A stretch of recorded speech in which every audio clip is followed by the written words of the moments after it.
Ao anatin'izay tontolo ny fambolena izay hatrany azo vinavinaina ny atsara hatrany ny fiarah-miasa eo amin'ny Seychelles sy Madagasikara raha ny tontolo ny fambolena izay no resahana. Nisy tokoa mantsy ny fionana teo amin'ny minisitry ny fambolena sy ny masoivoho ny Seychelles androany nandiniana indrindra mikasika an'izay fiarah-miasa eo amin'ny rontota izay.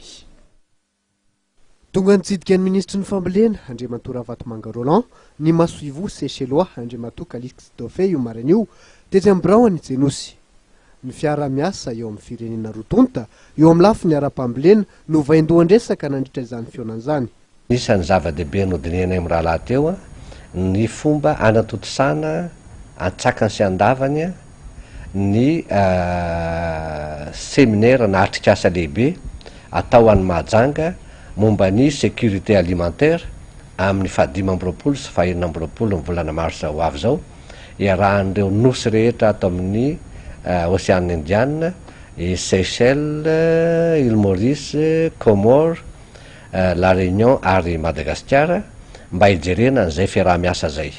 Zavatra nisongadina mantsy ary no amafisiny ambassadeur teo dia no hoe tsy azo lavina fa Madagascar ny firenena lehibe, manana tany lehibe sy manana hoavy matanjaka tokoa raha resaka fambolena sy fiompiana ary jono no resahana, zany hoe ny agriculture amin'ny lafiny rehetra zany. Fotoana nahafahan'Andriamantoa Ravatomanga Roland nanao tatitra mikasika ny fivorinana atrehan'ny tany Rome tany amin'ny foiben'ny fida ihany koa. Nisy aloha ny fifidianana ny président ny FIDA, Fonds international de développement agricole, ka nanoana ny namana mba hanatsarana ny fiarah-miasa ka dia nafinaritra fa mbola ny solotena ny afrikana dia ny candidat natolotry Nigeria no voafidy indray hitantana an'izany Fonds international de développement agricole zany mandritry ny efataona manaraka.